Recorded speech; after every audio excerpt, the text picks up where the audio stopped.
नमस्कार। वाइजिट wellness clinic में आप सभी का स्वागत है। वाइजिट वेलनेस क्लिनिक ये प्रिवेंशन और रिवर्सल ऑफ लाइफस्टाइल डिजीजेस में काम करता है।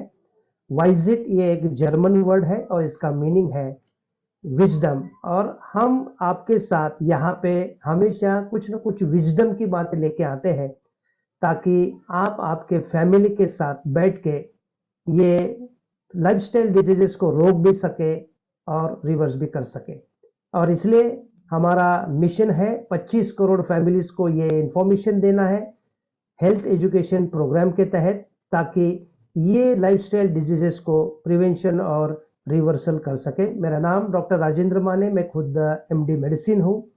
पिछले 34 सालों से मैं मेडिकल प्रैक्टिस कर रहा हूँ और पिछले 14 सालों से prevention and reversal of lifestyle diseases में काम कर रहा हूँ। यहाँ मुझे नेशनल एंड इंटरनेशनल फैकल्टीज का गाइडेंस मिला हुआ है। उनकी लिखी हुई करीबन 1000 के करीब किताबें हमने अध्ययन किया है, पढ़ी हुई है, और उसका निचोड़, उसका नॉलेज आपके साथ लेके आते हैं ताकि ये आप और आपकी फैमिली लाइफस्टाइल डिजीजेस को प्रिवेंट भी कर सके और रोक सके। आज का हमारा टॉपिक एक बहुत बढ़िया टॉपिक होने वाला है। हम आज सीरम यूरिक एसिड के बारे में एक नई जानकारी लेके आने वाले हैं जो करीब 2022 में रिलीज हो चुकी है, और ये बहुत लेटेस्ट नॉलेज है। अगर मैं आपको पूछूं कि diabetes, insulin resistance, non alcoholic fatty liver disease, hypertension, chronic kidney disease, stroke यानी लकवा, अल्जाइमर या प्री मैच्योर डेथ, इसमें कॉमन क्या है?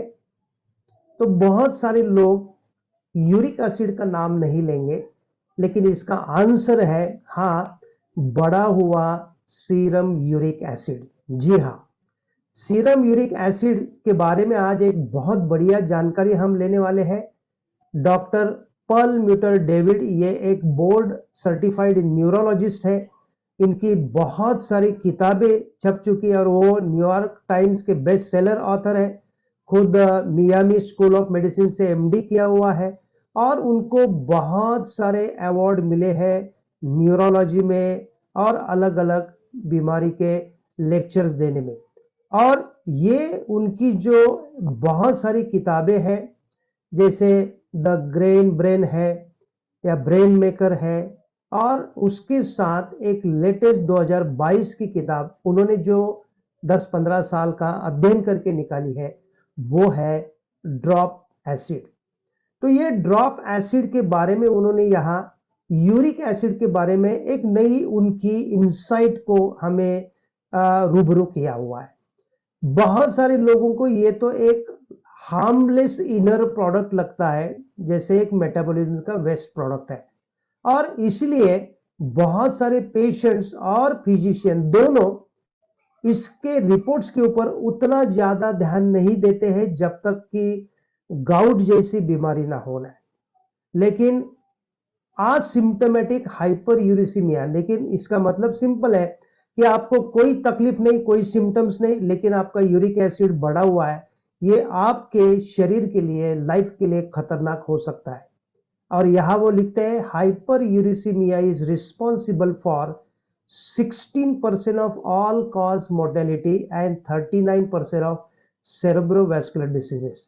तो करीबन 16% लोग हैं जिनमें ये मृत्यु का कारण यूरिक एसिड हुआ है, और जो लोग हार्ट अटैक के शिकार हुए हैं उसमें तो करीबन 40% के करीब लोगों में ये कारण हुआ है।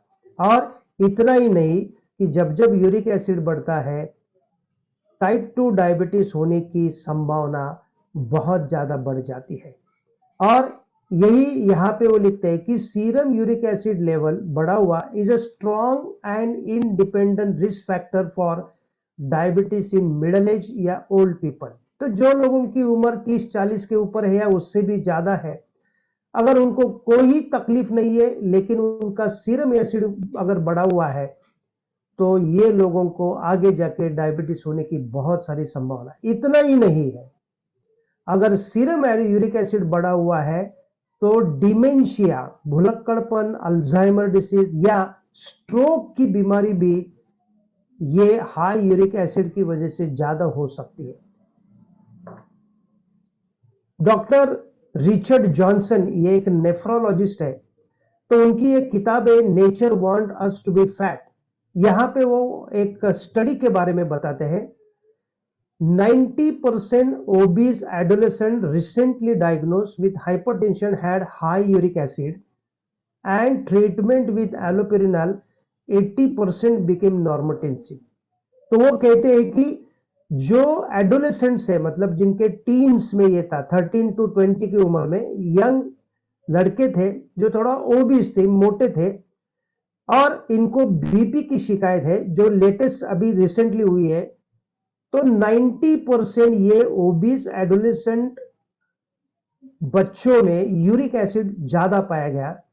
और जब इनको यूरिक एसिड की ट्रीटमेंट दी गई एलोपेरिनल के ड्रग के, तो 100 में से 85% बच्चों के बीपी नॉर्मल हो गए। तो आप अंदाजा लगा सकते हैं कि यूरिक एसिड भी ब्लड प्रेशर के लिए कितना खतरनाक हो सकता है।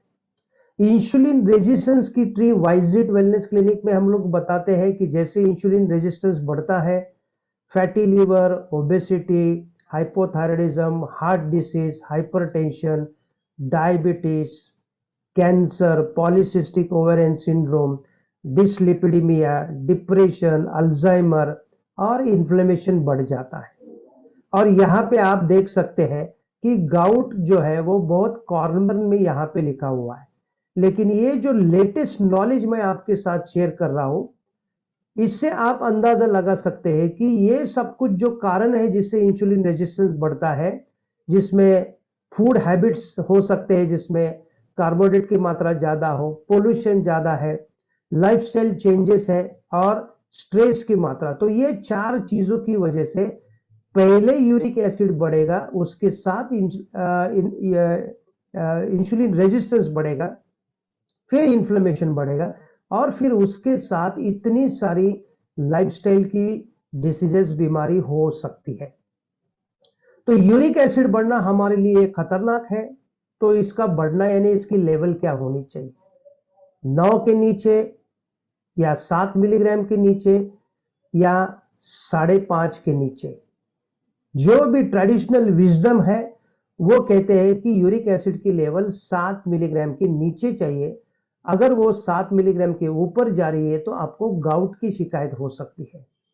लेकिन डॉक्टर पॉल मीटर उनकी एक किताब में कहते हैं कि it should be less than 5.5 milligram.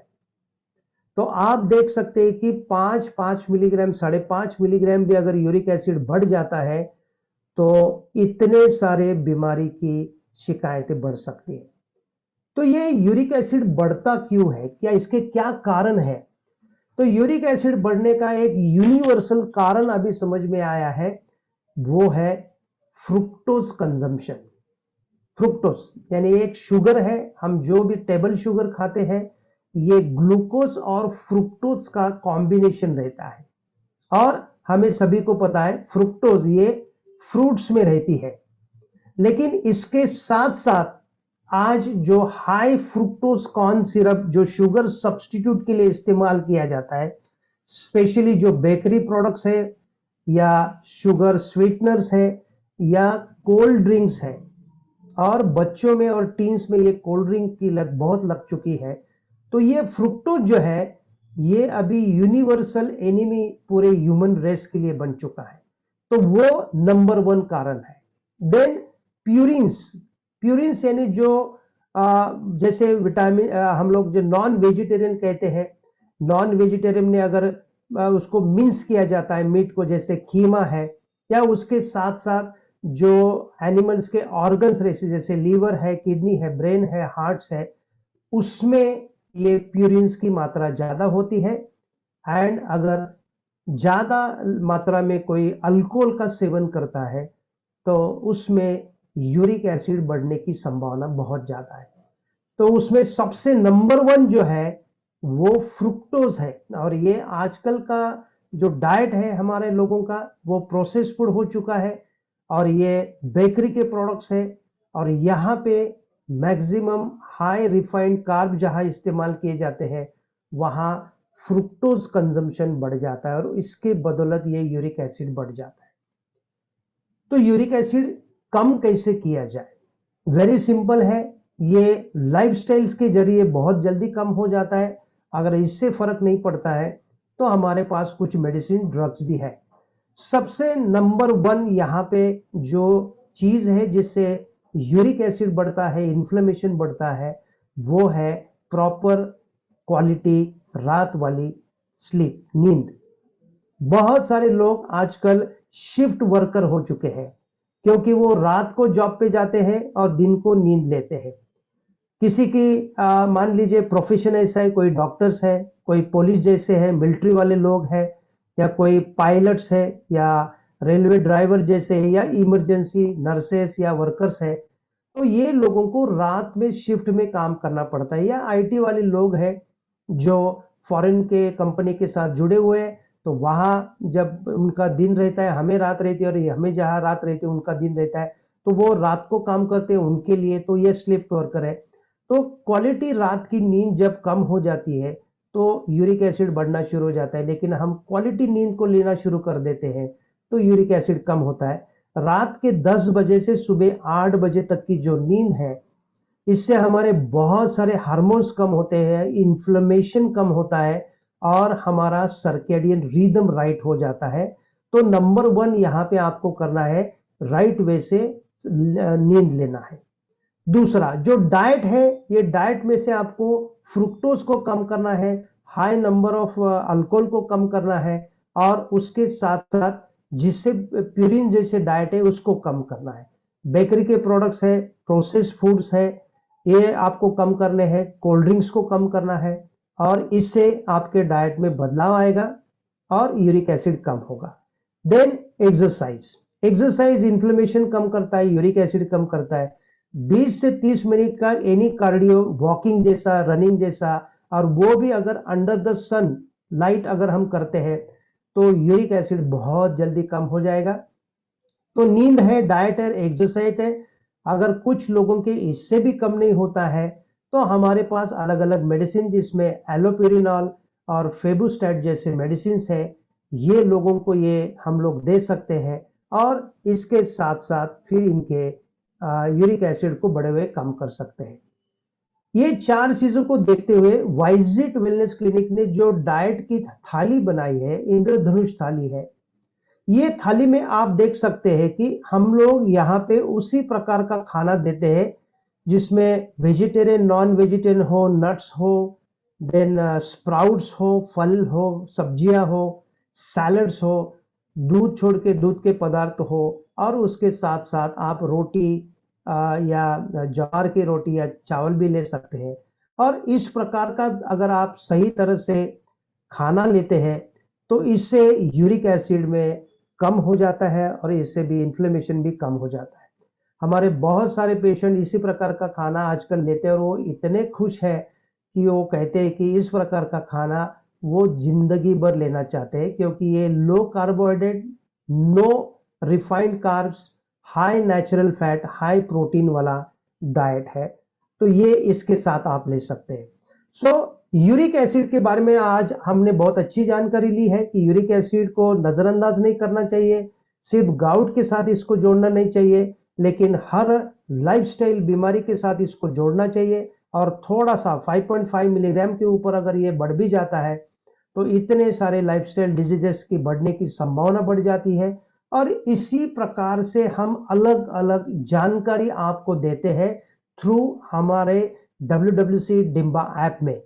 आप यहां देख सकते हैं कि सुबह 11 बजे हर रोज 11:05 यहां प्रेयर होती है।